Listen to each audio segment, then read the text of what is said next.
Javier, ¿cómo estás? Muchas gracias por conceder la entrevista. Agradezco que los candidatos pasen por todos los medios. Quería preguntarte, eh, ¿no cree que el espacio del PPC lo ha tomado Renovación Popular? ¿O qué ofrece de distinto esta unidad nacional? Sí, es verdad. A ver, el PPC sufrió varios golpes, digamos, en los últimos 10, 15 años, diría yo. Primero, hubo unas guerras, digamos, internas de poder, más que nada, entre distintas facciones del partido. Una liderada por Raúl Castro y la otra por Alberto Bengolea, que realmente hicieron insostenible la vida partidaria y eso terminó trascendiendo afuera y nos hizo mucho daño, ¿no? Posteriormente, el señor Bengolea asume la presidencia del partido con la señora Marisol Pérez Tello como secretaria general, y ahí ya no solamente teníamos el deterioro del partido, sino una tergiversación de la doctrina como tal por parte de la secretaria general, ¿no? Y creo que eso hizo virar al partido un poco hacia la centroizquierda, un poco volviéndolo un partido medio progresista, medio caviar. ¿Qué es lo que ofrece Marisol Pérez Tello, que es una tránfuga de la política? Sí, o sea, finalmente esa es la cosecha, esa es la cosecha de Marisol Prestello, evidentemente. O sea, eso fue tarea de Marisol Prestello ante la paciencia y benevolencia de Alberto Bengolea. Y eso descolocó mucho al partido, que ya venía golpeado, como te digo, por las guerras internas, descolocó mucho y hizo que la gente mirara a otras opciones. A eso le sumas que el partido termina perdiendo la inscripción en el proceso del 21 y de Renovación queda como el único partido de alguna manera conservador y de centro derecha, ¿no? Entonces sí, efectivamente, el espacio que el PPC de alguna manera terminó perdiendo lo termina capturando Renovación Popular. Ahora, nosotros somos un partido social cristiano por doctrina, ¿no? Cosa que no veo que sea Renovación Popular. Rafael López Aliaga podrá ser social cristiano, muy católico, todo lo que tú quieras, pero dentro de sus filas, dentro de sus cuadros, no veo, digamos, gente con esa formación, con esa, con esa formación doctrinaria, ¿no? Yo no creo que Norma Yarro sea social cristiana, no creo que muchos de sus integrantes sean social cristianos, a diferencia del PPC que sí recibimos la formación doctrinaria, ¿no? Y partidaria. Yo simplemente veo a Renovación Popular como un partido más que tiene un caudillo y que desaparecido Rafael López Aliaga de la escena política, ese partido va a terminar desapareciendo también. No le veo mayormente futuro que el del mismo dueño, ¿no? Nieto de Luis Vega Reyes, que es uno de los grandes estadistas, 2 veces alcalde de Lima. ¿Qué lecciones has aprendido de tu abuelo y cuáles pasarías tú al sector público, ¿no? Él tiene una frase creo interesante: primero el país, después el partido y por último las legítimas aspiraciones personales. Así es, esas son parte de las lecciones e informaciones que recibimos en el PPC como partido, ¿no? Siempre en el PPC hemos tenido eso como precepto, ¿no? Y como enseñanza. Primero están los intereses del país ante todo, luego los intereses partidarios y finalmente los intereses personales, ¿no? Son cosas que siempre nos han inculcado en el PPC, entre otras cosas. Y mi abuelo como tal, a mí me dio dos lecciones, o sea, dos consejos antes de entrar a política, ¿no? Cuando era muy chico. Y me dijo, primero que tuviera, digamos, una profesión, algo que me mantuviera, digamos, económicamente fuera de la política, porque la política tiene o conlleva pues tener cargos públicos que son efímeros, que un día estás y otro día no estás, duran 4 o 5 años, a veces dura uno o dos últimamente, en consecuencia no hay una estabilidad laboral y uno no puede depender del cargo del Estado, no puede vivir de la manera del Estado. Entonces uno tiene que tener una profesión, algo a qué recurrir cuando no estés en política o cuando no estés ocupando un cargo público. Y él me aconsejó que terminara mi profesión y que me dedicara a mi actividad profesional y siempre tendría de ella a dónde recurrir en caso no estuviera ostentando un cargo público, ¿no? Y es una lección muy sabia porque hoy día veo yo que hay gente que no puede vivir sin un cargo público y tú lo ves a muchos candidatos que han que están regresando nuevamente a postular al Congreso, habiendo postulado anteriormente por otros partidos políticos, pero son siempre los mismos actores que tú ves que están ahí porque no tienen de qué vivir, no tienen otra cosa de qué vivir más que de la política. Entonces, los ves polulando. O ves, por ejemplo, eh, personajes pues, que han ocupado altos cargos, por ejemplo, presidente del Congreso, que lastimosamente terminan siendo asesores de la bancada del Congreso porque finalmente no tienen de qué vivir. Entonces, se van reciclando como asesores y después vuelven al Congreso como congresistas. Entonces, eso es realmente penoso, ¿no? Yo creo que el servicio público es algo que uno debería hacer. Creo que cada uno tiene que devolverlo a su país de una u otra forma. Creo que en mi caso yo sí tengo la voluntad de servir, pero no es algo a lo cual me voy a dedicar ni lo voy a ver como una carrera a largo plazo, porque definitivamente no me veo viviendo todo el día del sector público ni de la administración pública, ¿no? O Sí, pues, porque sea, no me veo siendo diputado 20 años, no me veo de tú alguna manera en ese rubro, ¿no? te ves de diputado 5 años y después sales de la política, eso es lo que estás diciendo. No sé qué va a pasar, pero no es algo no es algo a lo que me voy a aferrar, no es algo a lo cual yo voy a depender, ¿no? Yo tengo mi propia actividad profesional, tengo mi propia práctica profesional, tengo mi estudio de abogados, no necesito vivir de esto, lo hago con mucho cariño, con mucha entrega por mi país, por mi partido.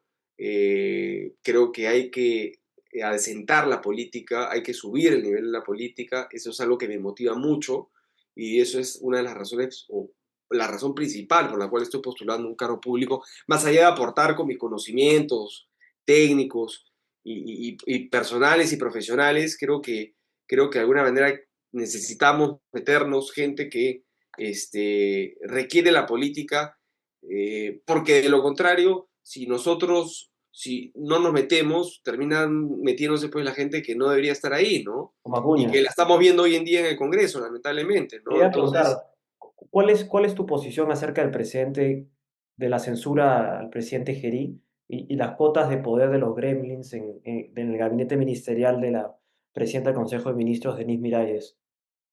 mira, yo creo que todo esto, lamentablemente, son una serie de malas decisiones y de irresponsabilidades, inmadurez política por parte del Congreso y evidentemente también una mala onda por parte de determinadas bancadas con ánimos de copar determinados ministerios. Ministerio de Salud, eh, Energía y Minas, todo. Así es. O sea, a ver, acuérdate que entró Castillo, que fue bien vacado, evidentemente, Por un golpe de Estado. por el intento de golpe de Estado, que no prosperó, gracias a Dios. Y luego entró Dina Boluarte. Y ahí el PPC se pronunció inmediatamente y dijo que Dina Boluarte no debía asumir la presidencia de la República y que se debían de convocar elecciones. Es decir, Elecciones. Dina renunciaba, asumía Anticipadas. presidente del Congreso y el presidente del Congreso convocaba elecciones generales, El presidente ¿no? del Congreso en su momento era el general Williams. Quien fuera, no recuerdo exactamente quién fuera, pero independientemente de eso, el presidente del Congreso asumía la presidencia de la República y se iban todos a su casa, se convocaba nuevamente un proceso y se reacomodaban las piezas del tablero de alguna manera mucho más uniforme y no pasábamos por una presidente que no tenía una bancada, porque evidentemente Perú Libre ya la había dejado, etcétera, etcétera. Entonces, no se hizo eso, se esperó, nos quedamos con Dina, y bueno, en ese afán, Dina es vacada por una cosa que desde mi punto de vista no debió ser vacada, ¿no? Que fue el atentado contra Agua Marina. O Marina, sí. Fue un cálculo electoral desde mi punto de vista por parte de Renovación Popular De y no deslindarse. hallaron en específico que presenta la vacancia. Habían sucedido cosas anteriores, José, que ameritaban más el tema de la vacancia, como por ejemplo el tema del cofre, el caso Rolex, una serie de cosas que habíamos visto, el hermano de la misma presidenta, que habíamos visto que finalmente eran o tenían mucho más sustento que finalmente el caso Aguamarina. Porque el caso Aguamarina, como comprenderás, no era responsabilidad directa de la presidenta de la República, ¿no? O sea, vivimos en una inseguridad ciudadana que sí, es verdad que Dina no había hecho Cuando, mayormente nada por solucionar el tema, pero lo cierto es que si vamos a vacar a un presidente por cada atentado o por cada muerto que hay por inseguridad, estaríamos vacando presidentes cada día, ¿no? Porque muertos hay todos los días. Entonces yo creo que esto fue utilizado meramente por un cálculo electoral por parte de Renovación Popular, Norma Yarro específicamente y Rafael López Aliaga, sin pensar en las consecuencias, terminando poniendo al señor Gerí, ¿no? Que ya sabemos lo que pasó con el señor Gerí, y nuevamente la responsabilidad y no pensar en las consecuencias de una censura al señor Gerí nos termina poniendo nuevamente a Cerrón en la presidencia de la República, Perú al Libre. señor Acuña manejando los ministerios y al señor Luna también metiéndose entre los palos. Entonces, yo creo que al final la irresponsabilidad, la inmadurez política, la poca inteligencia emocional de determinadas bancadas en el Congreso han llevado finalmente a que el Perú esté en esta situación y abriéndole paso en el camino a la izquierda, a Cerrón, para que vuelva nuevamente al poder y a la presidencia de la República, es decir, a Perú Libre, ¿no? Exactamente. ¿Y por qué crees que no suben en las encuestas? ¿Tú crees en la encuestocracia?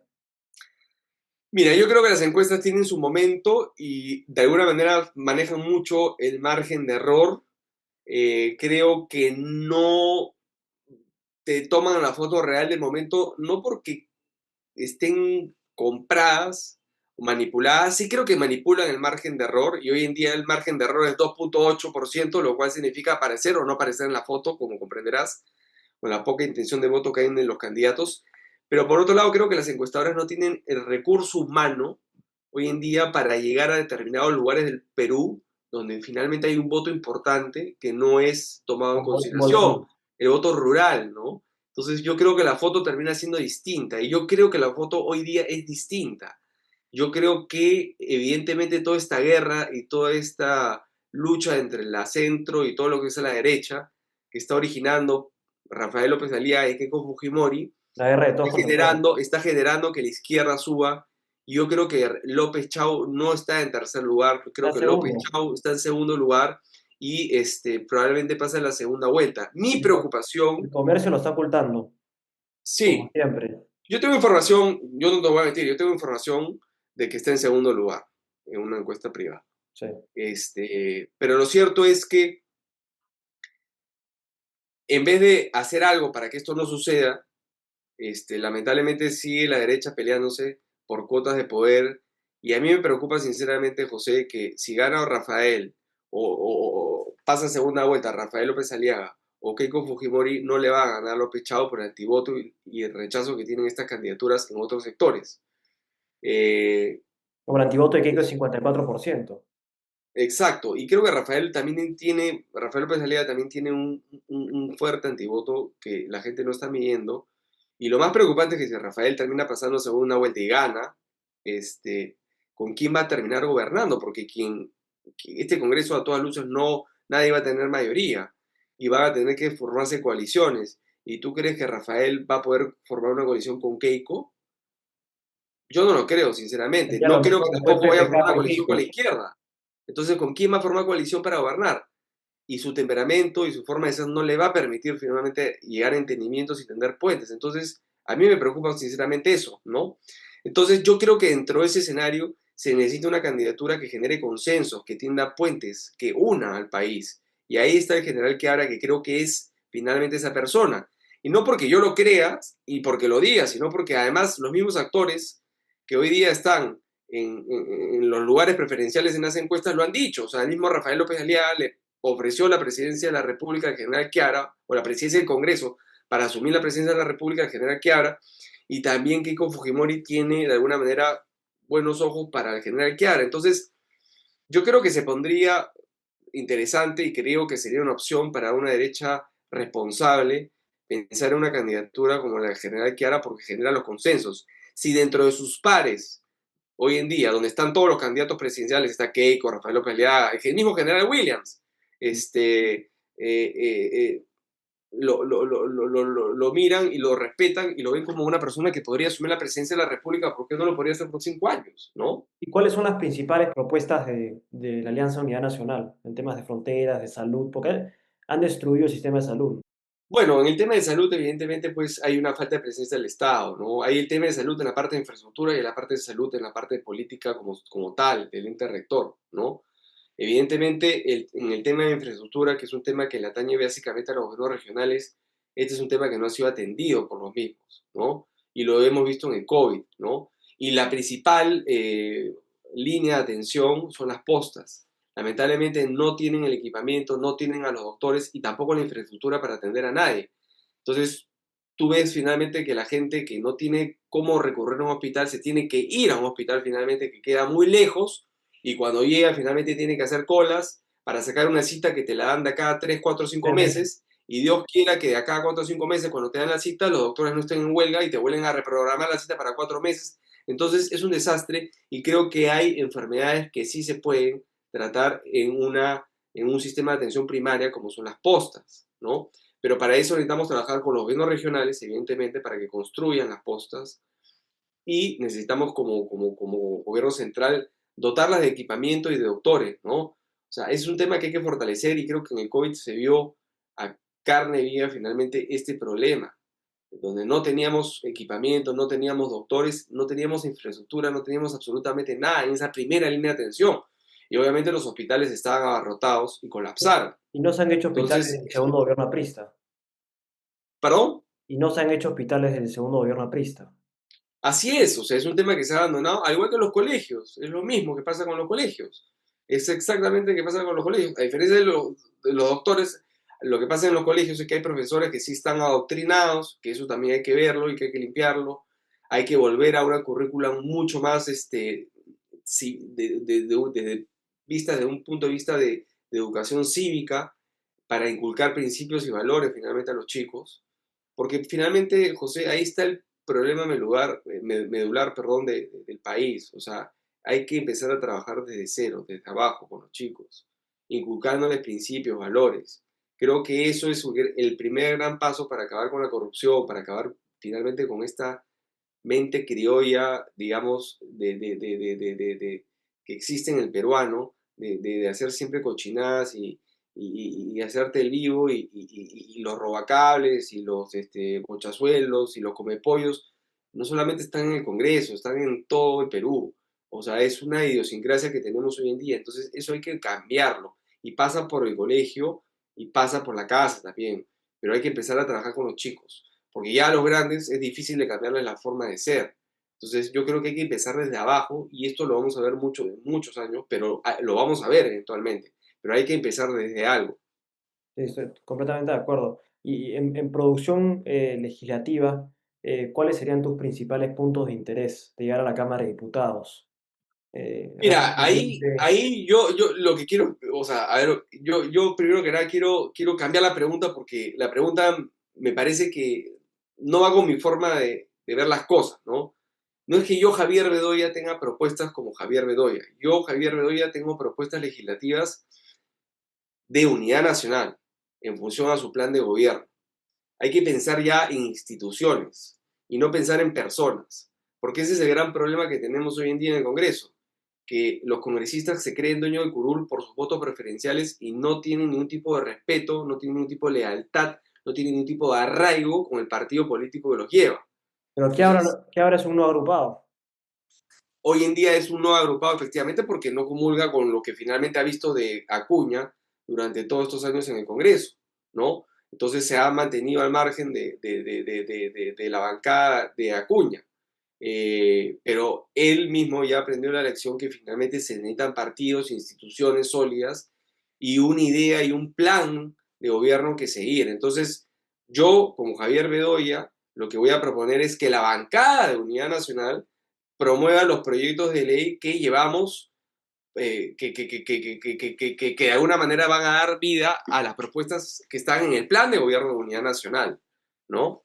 Y ahí hay temas de seguridad, hay temas de educación, hay temas de salud, hay temas de agro, pesquería, en fin, temas de adulto mayor, y una serie de temas que podemos impulsarla, evidentemente desde el Ejecutivo, pero también desde el Congreso.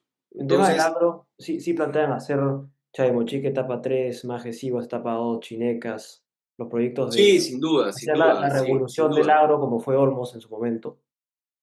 Sí, es sin duda, ¿no? Y hay varias cosas ahí, y hay propuestas interesantes que hemos visto, por ejemplo, en el tema de crear reservorios, por ejemplo, en la sierra, para cuando haya sequía en la costa, estos reservorios de alguna manera le provean de agua a la costa, y se van a crear parcelas con 6 trabajadores por cada 100.000 hectáreas lo cual te da alrededor de 1 millón de puestos de trabajo. Entonces, hay cosas muy interesantes que se pueden hacer con mucha imaginación, pero que finalmente, lamentablemente, no se pueden hacer porque vivimos en una zozobra y una inestabilidad en los últimos 10 años, donde finalmente nada se puede hacer porque los presidentes duran 1 año, 2 años.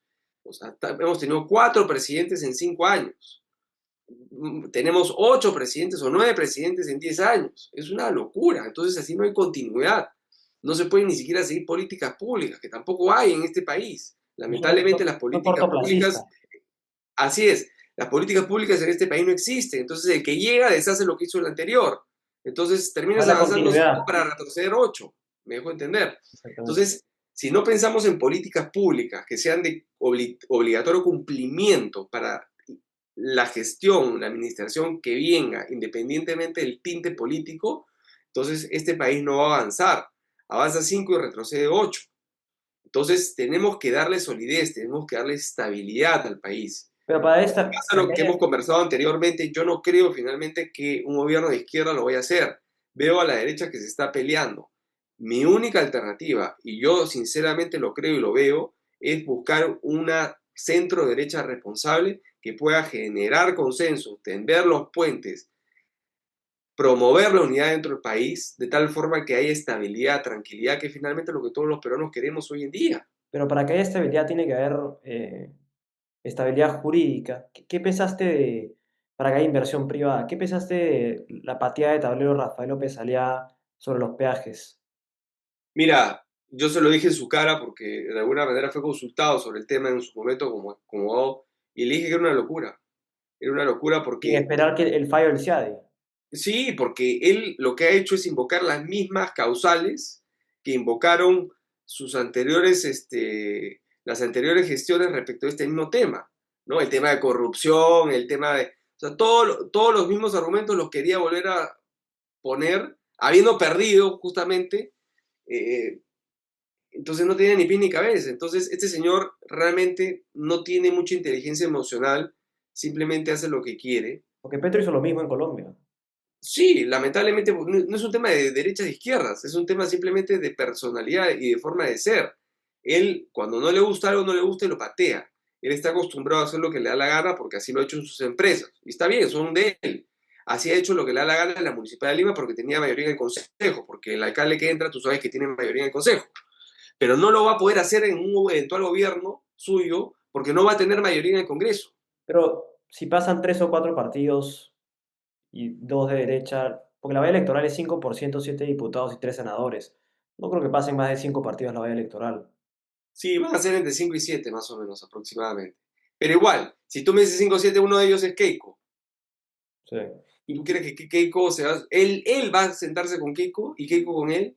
Yo lo veo difícil. Keiko de repente se puede sentar con él, pero no creo que él quiera con Keiko. Se va a sentar con las izquierdas. Las izquierdas también van a tener sitio en la mesa. sí. Entonces, ese es el problema. ¿Cómo va a gobernar?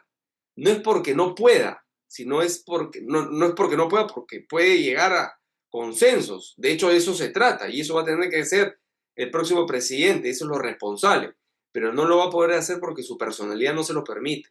¿Y qué rol jugará el sector privado en un eventual gobierno de la Alianza Unidad Nacional?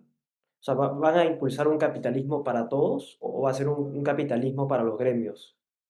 No, no, no. Esto tiene que ser desde abajo. O sea, nosotros como comunidad nacional, nosotros y como el PPC, impulsores y los que hemos puesto finalmente el modelo económico y que trajimos el modelo económico de la economía social de mercado al Perú en la Constitución del 79 y que fue replicada en el 93, creemos que la clase media es el motor de la economía, ¿no? Y esa clase media pujante es la que emprende, ¿no? La que finalmente hace negocio abajo. A esos hay que ayudarlos, que hoy día están siendo atacados por los extorsionadores, por la inseguridad, que lamentablemente no pueden continuar con su emprendimiento, con su negocio, porque se ven en la obligación o de pagar cupo o de cerrar su negocio. Cerrar su negocio porque se ven amenazados o lo van a matar si no pagan cupo o porque no les alcanza la plata para pagar el cupo y mantener abierto el negocio. Por una o por otra terminan fracasando muchos emprendimientos por el tema de inseguridad. Y ya estamos hablando de muchos gremios. O sea, no estamos hablando solamente de bodegueros, sino el panadero, el peluquero. O sea, todos están extorsionados. Y esto no puede ser posible. Los grandes empresarios son, de alguna manera, sí, sienten la pegada de la inseguridad, pueden seguir la pegada de la economía, que si bien está creciendo a 3,5%, podría estar creciendo el doble si tuviéramos un O el gobierno 8. estable. Si tuviéramos un gobierno estable, pero no lo tenemos hoy en día, lamentablemente. Entonces, creo que hay que apoyar a lo que es el motor de la economía y es al que más lo necesita además hoy en día, ¿no? Y van a impulsar un proceso de formalización minera para Sí, sí. Ahí hay, mitigar. hay unas propuestas interesantes, por ejemplo, evidentemente eliminar el tema de reinfo, este, y promover la formalidad minera en el sentido, esta es una opción, por ejemplo, las empresas procesadoras de metales que sean hay que certificarlas, hay que capacitarlas, de tal forma que le otorguen crédito a este mediano o pequeño minero informal para que pueda comprar equipamiento, pueda de alguna manera recibir capacitación técnica, financiera, logística, para poder de alguna manera explotar el pedazo de tierra que tienen para extraer el mineral. Le van pagando a la procesadora con el mineral finalmente que extraen y se lo llevan a la misma procesadora. Entonces ahí vas metiendo finalmente a todos estos mineros informales en el circuito formal, ¿no? De la economía. Pero es una forma, o sea, lo tienes que llevar a la práctica para que finalmente vengan. No creo que pase por un tema de reinfo y no creo que pase por un tema de simplemente vamos a formalizarlos por formalizarlos. Hay que, en base a experiencias y a hechos concretos, hay que traerlos a la formalidad. Y una de esas es usando, por ejemplo, las plantas procesadoras de metales, ¿no? ¿Y cómo van a hacer con las concesiones ociosas, no? Yo creo que las concesiones tienen que bajar, no puede ser por 30 años, hay que bajarlas a 10 años y como se viene utilizando y como las grandes mineras terminan haciendo, terminan subcontratando a estos mineros informales para que terminen desarrollando justamente las concesiones ociosas o parte de las concesiones que ellos no pueden desarrollar.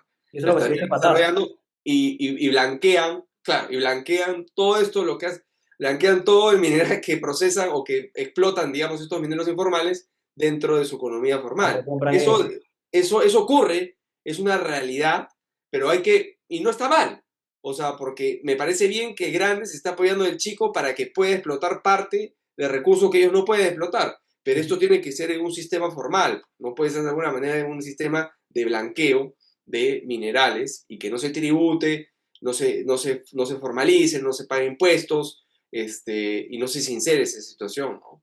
¿Y cuál es la propuesta de regionalización, no? Porque ha fallado. Que buscan la presidencia, pero, por ejemplo, Trujillo está destrozado En y general, en general, Kiara le dice que, me dice, no me gusta decir que la regionalización ha fallado, sino que más bien las personas han fallado. Y hasta cierto punto tiene razón, es un tema de personas, pero lo cierto es que, pero si tuve los nuevamente, cambiar a las personas va a requerir mucho tiempo. O sea, yo creo que ya el chip de determinadas personas no los va a cambiar. Entonces, creo que sí, efectivamente, se le transfirieron una serie de responsabilidades a los gobiernos regionales que hoy en día no pueden cumplir por corrupción y por falta de capacidad técnica, porque los ¿no? fondos de Entonces ahí es Canon donde tiene ya que los estar, tienen hace tiempo. no, y termina revirtiendo mucha plata al gobierno central porque no pueden ejecutar sus presupuestos. Sí. Y mucha gente cree que es culpa del gobierno central. En parte lo es, pero en realidad es No, responsabilidad directa de su y ahí gobierno viene el regional. odio a Entonces, los limeños, además. exacto. Entonces lo que hay que hacer finalmente es acompañar a los gobernadores regionales y gobiernos regionales y ver cuáles son sus prioridades dentro de la región para finalmente ayudarlos a crear los expedientes técnicos y adjudicar las obras que se necesitan en la región.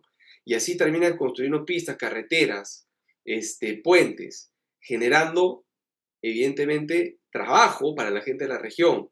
Y esto a su vez genera dinero para la gente de la región, que a su vez genera consumo en la región. Entonces se genera un círculo virtuoso en la economía de la región. Otro tema es que la región, creo, el nombre está mal utilizado. Creo que las regiones son uno o más departamentos, ¿no? La realidad de Tumbes, Piura, Lambayeque, La Libertad es básicamente la misma, ¿no? Por un área geográfica. Entonces, ¿por qué no se unen esas regiones en macroregiones o en mancomunidades para generar un polo de negocio y comercio que beneficia a estas 4 o 5 regiones, por decirte un ejemplo del norte, porque también puede ser en el sur y en el centro, y económicamente se beneficia, ¿no? Y trae prosperidad para toda la macroregión, ¿no? Y el trabajo del gobierno central, evidentemente, genera la conectividad entre el norte y el sur, sobre todo el sur, que está Claro, muy abandonado, ¿no? la Gracias a la conexión, experiencia del Estado. Entonces, hay que traer al sur al juego para que se siente a la mesa, porque el sur lo que siente es que no lo sientan en la mesa, pues, no es pero, no jugador. Y tiene que haber sido los ese, gobernadores de Puno, pues. así, esa insatisfacción, ese resentimiento, es capitalizado por la izquierda, evidentemente, y mueve mucho a esta gente utilizando este malestar que sienten. Entonces, necesitamos presencia del Estado, nuevamente. No solamente en la conectividad, sino también en pistas, carreteras, hospitales, colegios. Presencia del Estado en determinadas regiones, departamentos, Pero, para que se sientan que su Estado está presente. no, y además dicen Perú potencia mundial, pero para llegar a Cargallén, a Chancay, tienen que pasar por un puente Beile, o sea, ¿cómo plantean hacer el desarrollo de los puertos, ¿no? Con Corillo y demás? ¿Va a haber democracia para quién van los puertos, como No, quieren no, algunas no. personas? ¿O No, no, va a no. haber, Ese es un tema del gobierno regional de Arequipa, Corillo, por ejemplo. Es un tema que tiene que manejar bien el gobierno regional, pero es una concesión, que es distinto a Chancay, que en realidad no es una concesión, es una compra-venta de un terreno donde finalmente han pedido los permisos para poder operar un puerto, pero es un privado que simplemente ha hecho negocio y ha invertido en el país. Hay concesiones como la de Corillo que es distinto, ¿no? Yo no creo que se tenga que dar a uno para compensar a otro. Es parte de la guerra comercial finalmente ha entrado acá en Perú, pero acá hay que defender la soberanía y hay que ver lo que es mejor para el Perú, ¿no? Así como no estoy de acuerdo yo un poco con las cuotas, que tienen que haber 50-50 hombres y mujeres, pueden haber todas mujeres o pueden haber hombres, dependiendo de sus capacidades y sus méritos. Acá el que mejor le convenga al país, sean todos chinos o todos americanos o todos rusos o todos de Reino Unido, no importa, pero lo cierto es que vengan los mejores, que generen competencia, que generen bienestar para el país. ah, bueno, los suizos también han entrado en Paracas. Justo vi eso hace un par de semanas. Sí, en realidad el tema de los chinos es un tema también tabú, o sea, la principal inversión privada la tiene Reino Unido, de ahí la tiene Estados Unidos, la tiene España en tercer lugar y los chinos en cuarto lugar. Sí, los chinos están entrando con mucha fuerza, pero tampoco no son la primera fuerza inversora en el país. O sea, eso no es tampoco tan cierto como alguna gente dice, ¿no? ¿Y cuál es tu mensaje a la juventud, Javier? Mira, que crean realmente en sus políticos, que crean finalmente en determinados políticos que venimos a poner nuestro granito de arena, que venimos a poner el hombro por nuestro país, que de pronto sí, estamos renunciando a nuestra comodidad del sector privado para meternos y hacer patria, para adecentar la política, para elevar el nivel de la política. Lo que queremos nosotros en Unidad Nacional y particularmente yo es adecentar la política, elevar el nivel de la política, que la gente se sienta orgulloso de sus diputados, se sienta orgulloso de sus senadores, se sienta orgulloso de su presidente de la República como anteriormente era, y que no se sienta avergonzada, que no le dé asco, que le guste la política, que se involucre en la política, no necesariamente actuando activamente, sino preocupándose por su país, que se preocupe finalmente por eso. Eso es lo que a mí me motiva finalmente a entrar en política, por lo que estoy viendo hoy en día, que muchos jóvenes están migrando al extranjero buscando una mejor suerte. Parece que estuviéramos en los años 80, cuando finalmente hay muchas oportunidades en su país, pero lamentablemente su clase política no ha estado a la altura de las circunstancias. Claro, que regrese la Tenemos hoy día política. una clase política que tiene que ser totalmente borrada del mapa político, sobre todo los que están hoy en día en el Congreso de la República, y darnos la oportunidad. Nosotros en realidad, o sea, nunca hemos sido gobierno, ni como PPC.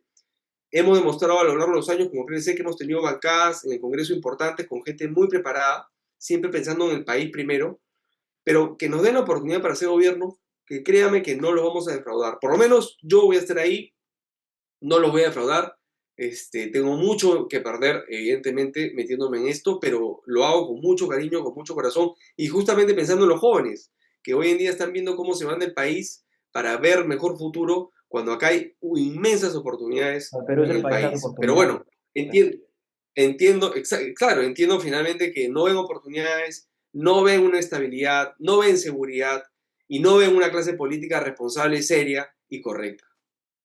No, muchas gracias por la entrevista, Javier, y te deseo lo mejor de los éxitos en la campaña.